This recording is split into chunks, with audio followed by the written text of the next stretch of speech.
1943-তে ইয়েতে ইসলামপুর জামালপুরে।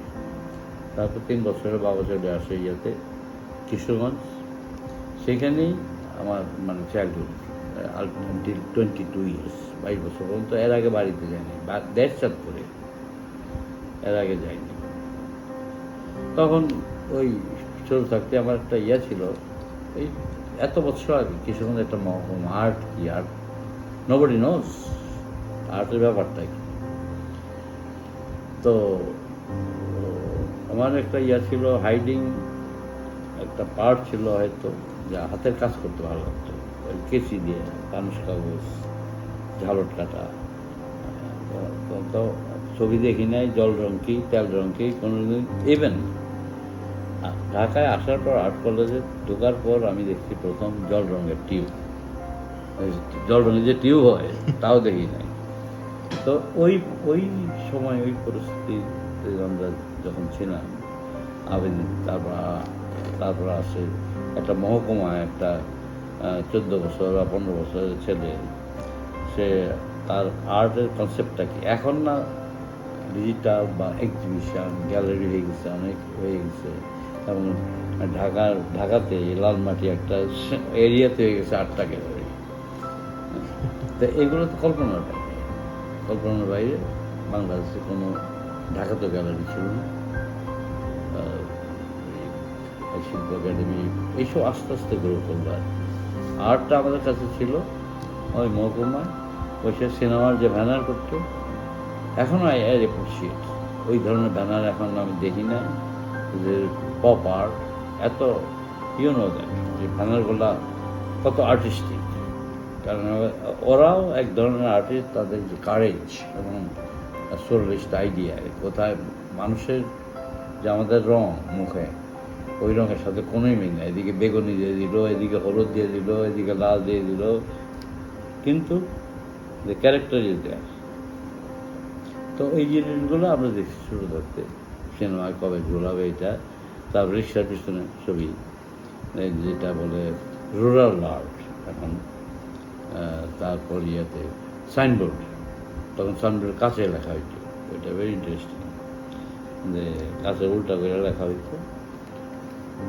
তো এইসব দেখা তবে যখন যার ভিতরে একটা ছোট্ট মানে প্রদীপের মতো ছোট্ট একটা আশা বলবো না, এটা শিল্প হওয়ার যে একটা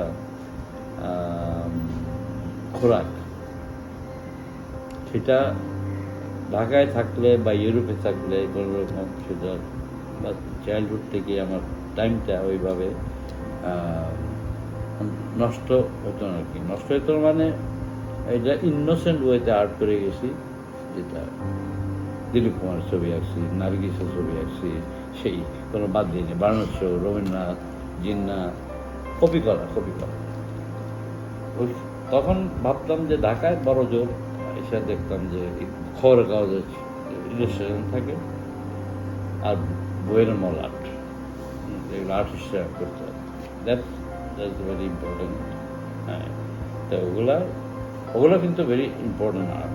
যে বইয়ের মল আর্ট আমরা বলে দিয়েছি কমার্শিয়াল আর্ট। কমার্শিয়াল আর্ট মানেই টাকার বিনিময়ে একটা ছবি বিক্রি হইলে এইটা commercial. Fine art, commercial art. হ্যাঁ, আমরা বুঝি কমার্শিয়াল আর্ট যেটা একটা পোস্টার, একটা বিস্কুটের প্যাকেট, এগুলো ডিজাইন করে একটা অ্যাড ফর্ম। তো যাই হোক, এই হাতের কাজ করতে ভালো লাগতো। তারপর আমার প্রথম বললো হেডমাস্টার কিছু বললো, আমার হলো জগদীশ রায় স্যার। উনি স্যার, ব্রিটিশ আমাদের স্যার উপাধি ছিল। সুন্দর পাতলা ধুতি পরা, ছিমছিমে, মানে আয়রন করা সবসময় আসতো। সবসময় বলতো, একটা নিউজ পেপার ছিল স্কুলের, সেটা আঁকা জয়ী করে আমার উপর পড়লো, এটার অঙ্গ সংহিতা, এটা হেডিং করা, এটা করা। তো এইটাতেই আমি খুশি ছিলাম। হ্যাঁ, তারপরে এই হেডমাস্টার বললো তার আর্টিস্ট হতে হবে, তার আর্ট কলেজে পড়তে হবে। এই প্রথম আমি তার কাছে ইয়া শুনলাম। কিন্তু তারপরে অনেক হিস্ট্রি আমার আর্টের থিয়েটারে উইংস করতাম, গিয়ে থিয়েটারে রিক্সার ছবি পাইলাম একটা, পাশে ছিল একটা রিক্সার বললো আমার একটা বডি দিবে, পুরা রিক্সার পিছনটা, ঠিক আছে? বিরাট ব্যাপার, একটা পুরা বডি দিবে। তারপর অয়েল পেন্ট মানে লেখার পেন্ট, ওই নাম কি ছিল এটা, ছোটো ছোটো কোটা হওয়া যেত, ভেরি গুড কোয়ালিটি। আমরা এখনও ব্রিটিশ আর্ট এগুলো কপি করি, এটা রয়্যাল স্কুল অফ আর্ট এখনও এটা আমাদের সিলেবাস, এইটা দিয়েই আমাদের শিখায়। তো ইন্সপিরেশনের ব্যাপার, যে ইন্সপিরেশন এটা তো সবসময় থাকে না, ইন্সপিরেশন একটা লিমিটেড টাইম, কোনো কিছু ভালো লাগে বা সেটা আমার ভিতরে থাকে, এবং এটা আমি কী করে এক্সপ্রেস করতে পারি, না ল্যাঙ্গুয়েজ তো আমাদের আর্টিস্টে একটা কিছু, তো সেইটাই ইম্পোজ করি আর কি। এরপরে ইন্সপিরেশন বহু আসে, তারপর ঢাকা আসার পর আর্টের একটু ওই টাইমে কিন্তু আমরা কিছু বই ছিল আর্ট কলেজে, ওই বই ছাড়া আমরা কোনো এক্সটার্নাল কোনো কিছু দেখি নাই, কোনো গ্যালারি ছিল না, কোনো ফার্স্ট এক্সিবিশন দেখি আমি মর্তুজা বসে প্রেস ক্লাবে একটা, I think that was his best exhibition, নাম ওয়াল সিরিজ, অপূর্ব মর্তুজা বসে। এরপরে যা দেখলাম, তারপরে প্রেস ক্লাবে কোন গ্যালারি ছিল না যখন, তারপর আস্তে আস্তে হলো সাজু আর্ট গ্যালারি, ফ্রেমের দোকান, এটা কিন্তু অ্যাডমায়ার সাজু। ওই টাইমে যে ছবি সম্বন্ধে কোনো আইডিয়া ছিল না, এই যে জোর করে বিদেশি হোক দেশি ছবি বিক্রি করেছে, এটা একটা বিরাট পাওয়া আর্টিস্টদের, বাংলাদেশের আর্টিস্ট। সে একটা ছোটো শখ, কিন্তু ইজ ভেরি ইন্টেলিজেন্ট ম্যান, সেটা করছে দেখা দেখি আস্তে আস্তে এগুলা গ্রো করছে বাংলাদেশের অন্যান্য জায়গায়, সেটা ভালো, ইজ ভেরি পজিটিভ। তো ওই দিক লক্ষ্য করলে এরপরে গ্যালারি হলো শিল্পাঙ্গন, তারপরে কতগুলো ইনস্টিটিউশন ছিল যেগুলো অফিসিয়াল, আমেরিকার ইনফরমেশন সার্ভিসে একটা ইয়ে ছিল, একজনের নিতিন কুণ্ডের হইল ওখানে নতুন মিডিয়া, যেটা অ্যাক্রিলিক তখন কেউ দেখে নাই চলবে, ওই অ্যাক্রিলিক দিয়ে নিতিন কুণ্ড একটা এক্সিবিশন করছিল, আমার মনে আছে খুব ব্রাইট রং। কারণ নিতিন কুণ্ড একজন আর্টিস্ট, ভালো আর্টিস্ট, কিন্তু তাছাড়াও যে সব আর্টিস্টদের ছবি আঁকতে হবে সেটা না, সে একটা ইয়ে করে লাইন ড্র করে গেছে, যেটা ডিজাইন, বাংলাদেশে যখন ডিজাইন ছিল না, অন্যরকম হাতুড়ে ডিজাইন, সে অ্যাটলিস্ট তার অনুভূতি আর্টিস্টিক ওয়েতে একটা ফিনিশ প্রোডাক্ট কীভাবে এটা ইয়া করা যায়। আমরা তো প্রথম নেচার স্টাডি করি, নেচার যেটা আর্ট করলে সবাই, আমরা বাই ফিউচার কে কী হবে আমরা নিজেও জানি না। আমরা তো এই ইমেজ ল্যান্ডস্কেপ বাইরে তখন আমরা প্রচুর স্কেচ করতাম, এখন যাওয়া যায় না, ভিড় ক্রাউড, আর টাইমও ইয়ে হয়ে গেছে, এখন কষ্ট করতে যায় না, ছেলেরা করে কি ওই ডিজিটাল ক্যামেরা নিয়ে,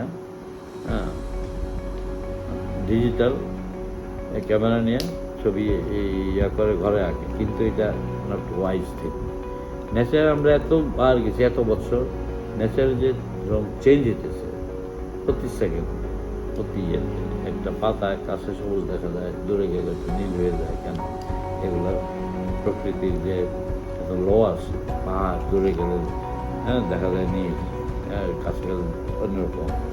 তো এইগুলো শেখার জন্যই হইলো আমরা আউটডোর জিনিসটা আমাদের প্রতীক করতে হয়েছে ড্রয়িংস।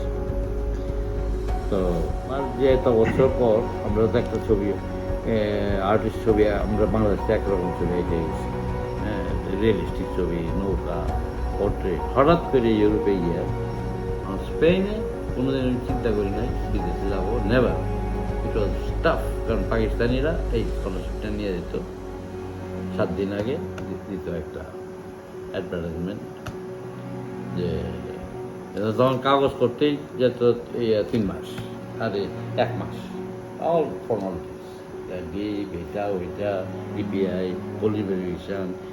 আমার মনে আছে $12 নিয়ে গেছিলাম আমি, এতগুলো কাগজ তৈরি করতে হয়েছে, পুলিশ পারমিশন, ব্যাংক পারমিশন, $12 তো এইটাই আমার আর কি চালান, এটাই নিয়ে গেছি আমি। আমার স্কলারশিপ ছিল $30, ভেরি পোর। আর স্পেন তখন ছিল ফ্রাঙ্কো আন্ডারে, এ ওয়াজ দ্য ফার্স্ট ম্যান, হিটলারের দোস্ত। আচ্ছা। হ্যাঁ, সে ছিল 40 বছর, আমি থাকানো 7 বছর পরে হি ডাইড। বাট অনেক সময় ডিক্টেটররা ভালো কাজ করে দেয়, কারণ তার অপোনেন্ট নাই, সে যখন চিন্তা করে। হ্যাঁ, তো স্পেনের লাস্টলি একটা ইন্টার এক্সচেঞ্জ স্কলারশিপ ছিল দেশের রিলেশনের জন্য। পাকিস্তানি একজন আসবে, আবার যাবে একটা স্প্যানিশ, পাকিস্তান আসবে আর পাকিস্তানি যাবে। এটার জন্য মেরিটের কিছু দরকার নেই। তো আমি দিলাম ইয়াং আর্টিস্ট, জন্য বিষয়গুলো সবসময় বলি ইজ রেসপন্সিবল। নবীরা বললেন সকালে আমি কাজ করে আস্তে আস্তে এটাই বলি, 1 সেকেন্ডে একটা মানুষের লাইফ 180 ডিগ্রি চেঞ্জ দিতে পারে। আমি বললো আমি এমনই যাওয়া নাকি স্পেনে, আপনি জান না কেন ওয়াই জন্য। সে আমার আঙুল দিয়ে দেয় খাজা সাপ ছিল, এই খাজা সাপ তো 15 বছর খালি ফর্মে ফিল আপ করতেছে। আমি বলতেছি তখন একটা বিরাট বাইরে যাওয়া কঠিন ছিল পাকিস্তানে। তো রয়েছে গেল স্কলারশিপে Amin Islam, Mortaza Bashir, Kibria sir, Shahidin sir, all with the other scholarship, অন্য দেশের। হ্যাঁ, তো স্পেন আমি বলবো যে এটা অপূর্ব বিউটিফুল কান্ট্রি, লোকজন ভালো। আমরা জানি আগেই, যাওয়ার আগেই ইতিহাসে, ইসলামিক হিস্ট্রিতে আছে কর্ডোবা, গ্রানাদা, আলহামরা, তারপরে প্যারিস মসজিদ, তারপর টলেডো, মোটামুটি একটা আইডিয়া আমাদের ছিল সবারই। এবং দিস ইজ ট্রু, মুসলমানরা ছিল 800 বৎসর, এবং 800 বৎসরে ওরা যা রেখে গেছে এবং যা ওরা কনভার্ট করতে আসেন, ওরা সায়েন্স, লিটারেচার, আর্ট, এডুকেশন, এগুলা স্পেনেই লাস্ট ওদের মানে বলবো ওদের এক্সপেরিমেন্টেশন বহির্ভূত হয়েছে আর কি, স্পেনেই লাস্ট। এরপরে কিন্তু ইসলামিক জগতে স্পেনিক আর্টিস্টরা, কিছু কিছু আর্টিস্ট পুরানা হইলো, গয়া, বেলাস্কেজ, এল গ্রেকো, অনেক আর্টিস্ট আছে বিশ্ব নাম করা আর্টিস্ট, ইয়াং অ্যান্তনিও তাপিস, মুরিও আগে, তারপর অ্যান্টন লরেন্সো, সাউরা, এরা কন্টেম্পোরারি ইয়াং, মারা গেছে আর কিছু আরেকজন আছে, এই যে নাম হলো যে মিগেল, ও ইউনাইটেড নেশনসের 7টায় করছে, ভেরি বিউটিফুল, জুলার ইউনাইটেড নেশনসের ওরা। আমি বলবো যে এই দিক থেকে আর্টিস্টদের ক্যারেক্টার তিনটা আমি একটু স্টাডি করে দেখলাম যে তিনটা খুব একটা ভালো জিনিস না। স্প্যানিশে ক্যারি করে অলওয়েজ যে ইন্ডিভিজুয়ালিস্ট, অ্যানার্কিস্ট, ইম্প্যাশন্ট, হ্যাঁ, কোনোটাই ভালো না। কিন্তু এই তিনটাই পজিটিভলি যখন এটা চিন্তা করা হয়, এটা ওয়ান অফ দ্য থিং। এই জন্য ওদের জন্য যারা যেগুলো বেরোয় না, ট্রেমেন্ডাসলি পাওয়ারফুল আর্টিস্ট হোক, লিটারেচার হোক, বুল ফাইটার হোক, যা হয়, তো তার দেশ লোকজন ভালো। এখনও একমাত্র দেশ যে প্রাউডলি সে যে উই আর ক্যারিং আরব না, এটা ইউরোপে কেউ বলবে না, হ্যাঁ, যে উই আর ক্যারিং আরব না। 800 বছর ছিল সেটা।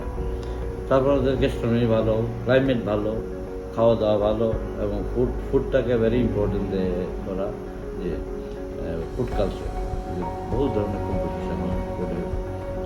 তারপরে এখন মেডিটেরিয়ান ডিশে ওয়ার্ল্ড ওয়াইড এটা দিচ্ছে রেকমেন্ডেশন, যেটা খাইলে you live long, Mediterranean food. তার ফুডটাও যে একটা, আমার মনে হয় এটা more important art than what we are doing. I don't believe in award in আর্টে কোনো অ্যাওয়ার্ড চলে না, কারণ everybody has the individual world.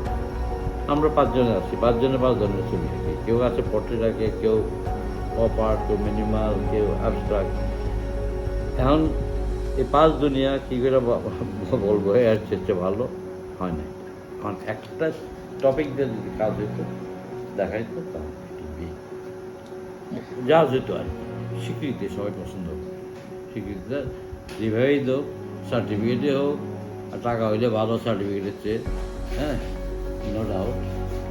তো আমি বলতেছি যে তারও ছবির অনেক প্রবলেম আছে আমাদের এই লাইফে, যে সিনিয়র আর্টিস্ট, ইয়াং আর্টিস্ট, এগুলোর আমি খুব একটা দেখি না, কে সিনিয়র কে junior, age doesn't matter anything. কারণ অনেক ক্রিয়েটিভ প্রসেস আছে। নোবেল প্রাইজ পাওয়া গেছে, দেখেন সে ছিল একটা বই লেখছে কামিলো সেলা, নোবেল প্রাইজ 18 বছরে, কিন্তু হি রোট 82 ইয়ার্স সমস্ত, কিন্তু প্রাইজটা অ্যাওয়ার্ডটা পেল 18 বছর। তাহলে ছবির ভিতরে আমাদের আছে, ছবি কেন শেষ হয় না, ছবি কি আদৌ শেষ হয়, হ্যাঁ, ছবির এইগুলো অন্য আর্গুমেন্ট, যে এক এক আর্টিস্টের এক এক, যেমন কার্পেন্টাররা, যে রাজমিস্ত্রিরা এক একজন এক একটা ইকুইপমেন্ট ব্যবহার করে, হ্যাঁ, কিন্তু লাস্টলি আমরা চাই যে কন্টেন্টস কি আছে। এখন বাংলাদেশের আর্ট এটা গ্লোবালাইজ হয়ে যেতেছে, নো ডাউট, এটা রাখা যাবে না, সব কিছুই গ্লোবালাইজ হয়ে যেতেছে। আজকে এই আইফোন বেরোলো আমেরিকাতে, হ্যাঁ, 2 সপ্তাহ পরে বাঙালির সবার হাতে হাতে, হ্যাঁ। তারপরে ফুড, এত রেস্টুরেন্ট, এত, এই যে ধানমন্ডি আমি থাকি, এই কি রোডটা, সাত মসজিদের রোড, রাত্রে দেখলে এটা একটা অন্য জগৎ মনে হয়, যে ফ্লোরেসেন্ট লাইট জ্বলতেছে, সব রেস্টুরেন্ট, এবং সব রেস্টুরেন্টগুলো বিভিন্ন ধরনের দেশের খাওয়া দাওয়া ওরা করতেছে, কালচার করতেছে। এইভাবে আস্তে আস্তে কালচার, ফুড, আর্ট এগুলা গ্লোবালাইজ হয়ে যাবে। হ্যাঁ, আমি যদিও পক্ষপাতি না গ্লোবালাইজ হওয়ার, তাহলে তো মানুষ এক ভাষায় কথা বলে, একই রঙের মানুষ, একই ড্রেস দিত, একই ল্যাঙ্গুয়েজ, সব এক। এটা যে ভ্যারিয়েশন বাই নেচার আসছে, এটারও একটা প্রশ্ন থেকে যায়। বিরাট অবদান একটা দিয়ে গেছে অবিন্তা গ্যালারি, এবং এটা কন্টিনিউ উইদাউট বেনিফিট। আমি জানি ওনাদের যে ওনারা আর্টটা একটা ব্যবসার জন্য করে নাই, আর্ট ফর লাভ, যেটা এখন পর্যন্ত এটা রাখা মুশকিল, এটা কঠিন জিনিস। তো সেটার কন্টিনিউটি এখন নতুন একটা নিয়ে, থট নিয়ে ওয়ার্ক করছে, এটা আমার মনে হয় এটা বিরাট আশাপ্রদ হবে। আর্টের তো একটা প্রবলেম না যে ছবি আমরা আঁকি ওয়াল তো খালি ঝোলানোর জন্য, অনেক ধরনের নামাকরণ আছে, আর্টের অনেক ভেরিয়েশন আছে, ক্রিয়েটিভিটির অনেক আছে, নন আর্ট ক্যাশমেন্টসের আছে, বহু ধরনের এক্সিবিশন হতে পারে, পুরাণ বই, তারপরে পুরাণ আসলে অনেক ধরনের কিউরিসিটি থাকে মানুষের।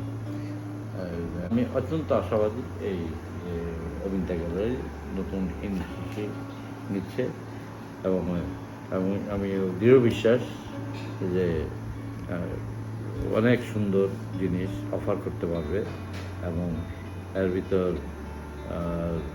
ক্রিয়েটিভিটি যে মূল ইয়েটা, সেটাই ফলো করে ওইটার যেটা জুস থাকবে, হ্যাঁ, যে করবে তারও একটা ইন্টারেস্ট থাকবে, যে ফর লাভ ফর আর্ট যেটা করে যাচ্ছে।